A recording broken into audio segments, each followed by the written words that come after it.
On the phone right now, we have a noted Jeff. What would you call yourself? Would you call a paranormal investigator? Would that be it? I usually introduce myself as Mike Hsu's biggest fan. Oh, thank you so much. Man, swish, nothing but net. Yeah, checks in the mail. Yeah. So a paranormal guy, sure, podcaster, author, researcher, investigator a little bit, but not typically like the guys you see on TV. But, guy that's into all things strange. Yeah, you are. And please don't take this the wrong way. The most normal of the paranormal investigators I've ever seen and talked to. How dare you? How dare you? I am nowhere near normal. Yeah, that is for sure also. But you're more normal than some of the other guys.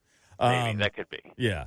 So Halloween's coming up. And, of course, this is a busy time of year for you because you're going around. You do New England Legends. It's an amazing podcast. I can't believe how you're still finding hauntings in New England. But New England is probably, in my opinion, the creepiest place in the country. So, I agree. So, but you have always told me that you think Christmas is more scary than Halloween will ever be. And you actually have a book about that right now, right? Yep, the brand new book, The Fright Before Christmas. I'm here to tell you Halloween is just the warm-up act. That's all it is. And it's not even a good warm-up act. It's like the local band filling in for like a real act. Hey, come on. There's some good local bands. But when you go to see Rush, do you want to see like Billy Bob and the, locals like doing their thing? All right, fair enough. That's that's Halloween. That's right. Now you get it. Right. Right. So what makes Christmas so much scarier than Halloween? Okay, so Halloween, the veil between the world of the living and the world of the dead is at its thinnest, and ghosts can come into our world. Ghosts scare some people. I completely understand that. But Christmas has always been about the winter solstice. The sun is setting. It's the longest night, the shortest day. In some parts of the world, the sun doesn't rise at all, and there are monsters lurking to literally kill us. They're not going to scare us. They're going to kill us. They're going to take our children, beat them, eat them, take them away. We are in mortal danger at Christmas time, and we're not at Halloween. Now, why is that? Why are like I know the one I know. I think a lot of people are familiar with is Krampus. Sure. Krampus will come into your home, take your child, bring it back to his place, and turn it into a stew or a steak or something like that. Right? That's right. Yeah. Krampus is just one. That's just one. But Krampus sticks to naughty kids. So at least there's some sort of like moral high ground there. But in other countries like Iceland, there's the gorilla who doesn't discriminate. Your kid's out wandering around the winter solstice, good or bad, they're getting snatched up and put in a stew. There's the Karakonkalis in Bulgaria, which is this shape-shifting Bigfoot creature that literally will jump on your back and scratch at you until dawn when it has to go back underground. And there's all these monsters all over that are basically there to keep you inside.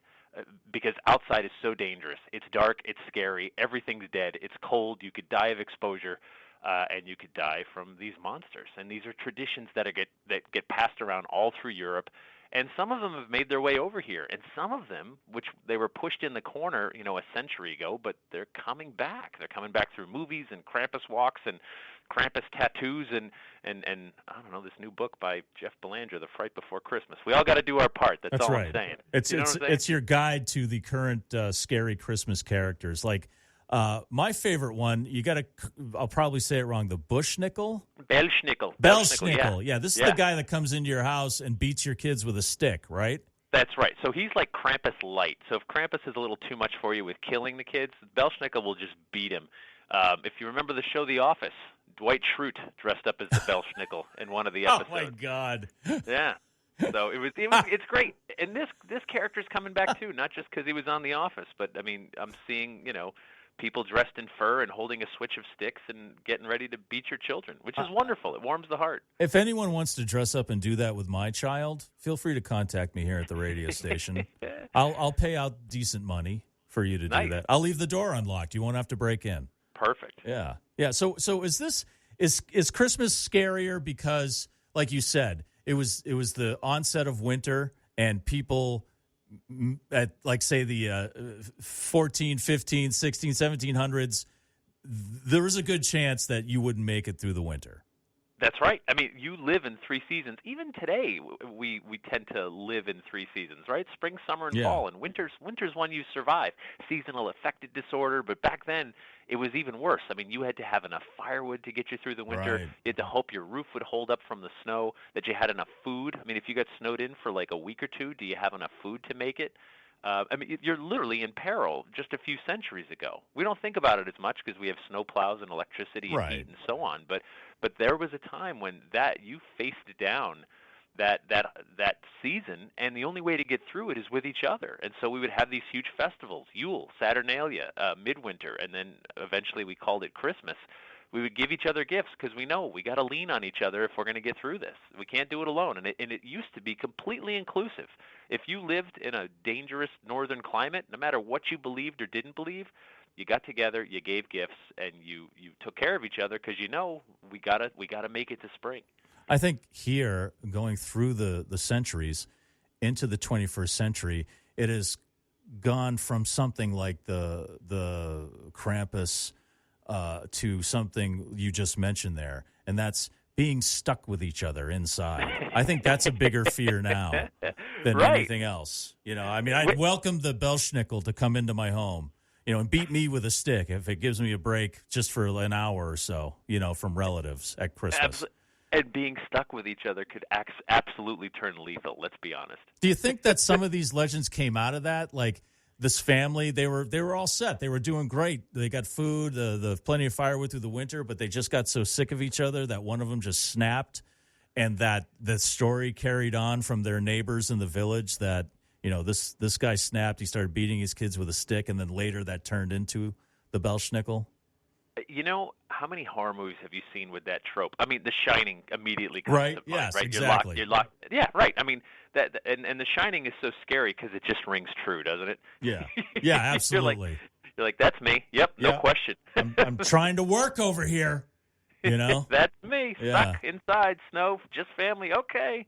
Yeah, Well- I absolutely. People, that's a season where you're bored. You're not busy taking care of the farm all day. You're literally stuck inside with nothing to do, and your mind wanders. Yes. And so the book is called The Fright Before Christmas, and it's out now. And you're this time of year, you're all over the place. When is your next appearance where people can see you? And because you are a master storyteller, I encourage people to go out and see Jeff because it's always such a great time.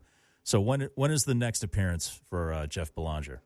Oh, well, thanks, man. It's Monday night at 6:30, October 30th. I'll be in Webster, Mass. at the Gladys Kelly Public Library. It's free to attend, and I'll be mainly sticking to Halloween stories and ghosts and hauntings and things like that. But 6:30 in Webster, Monday night. Can you recall off the top of your head any hauntings by Lake Conga, Manga, Webster? Lake Shagaga, Manchagaga, Chabunamungamog. That one. My God. Yes, Jeff. Wow. Impressive. I know. Yeah. I know. Any legends around that lake? There's got to be. I mean, you don't get a name like that without somebody losing a head. Oh, man. Well, there's the name, right? Yeah. Well, I mean, the Conjuring House in Rhode Island is just a stone's throw away. I mean, yes. That's pretty close. And then, what else? But immediately around the lake, well, there's the Indian Ranch, right? That's I think got a couple stories attached to it. I have a scary story about Indian Ranch just from last summer. I went to take a drink of my beer at Rockfest, and there was a bee in it, and it stung my upper lip. And that's the story I heard. Now it's all coming together. And I look like Melanie Griffith now, not back in the day. I look like she looked now with a swollen upper lip. So that was. Yeah, I remember hearing that around a campfire. No, it's gonna. Oh, it just happened. It just happened, Jeff. So it's got to. It's actually that's a question I wanted to ask you. So a lot of the stuff you hear in your podcast, New England Legends, a lot of it takes place during a very creepy times, like the 15, 16, 1700s, 1800s.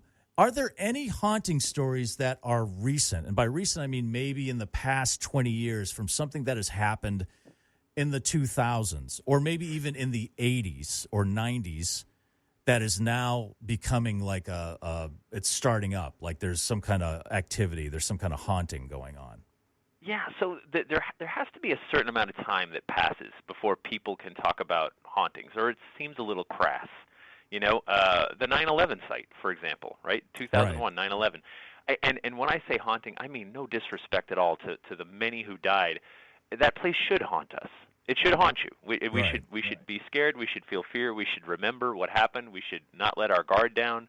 A haunting can serve us, and that doesn't mean that there's souls trapped per se, nothing like that. So, but there has to be a certain amount of time that passes before it's not seen as too crass or too soon.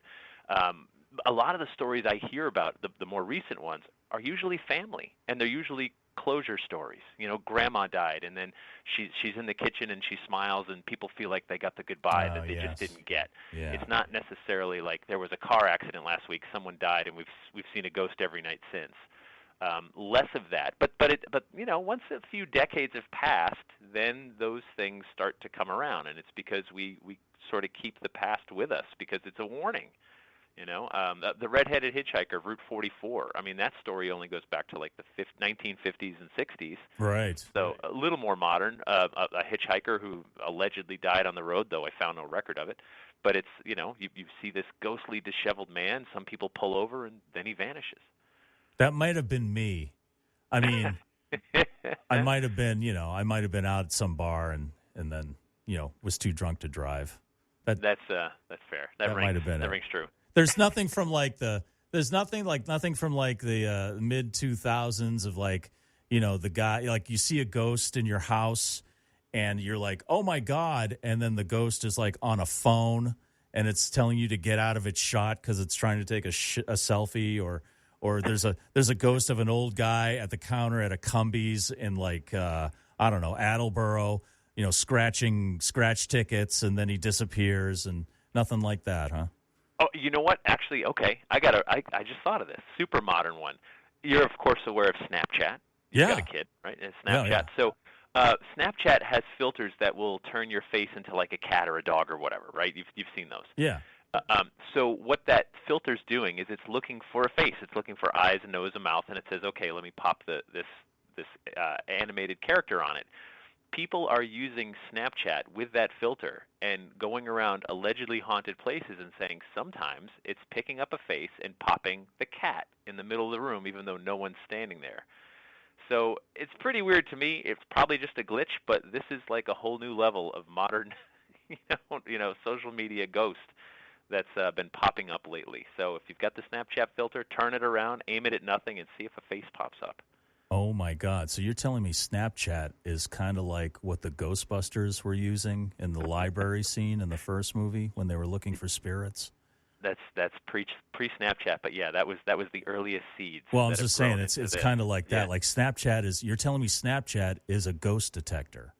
That's what some people are telling me, and I'm passing it along. Don't put my name on that. Oh, my. Jeff Belanger said that Snapchat is a ghost detector. Everybody in Webster, ask him about it.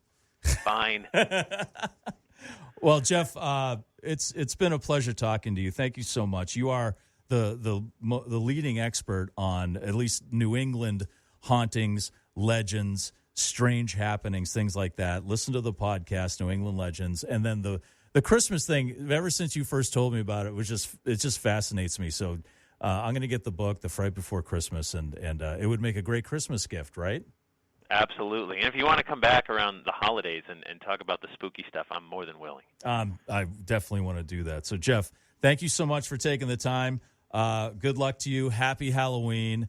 Or I don't know. What else is... Did they always call it Halloween? Or what do I say? Happy Pagan Harvest?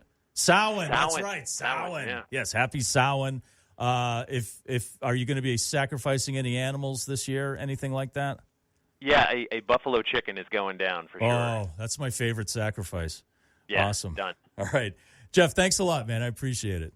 Thank you, Mike.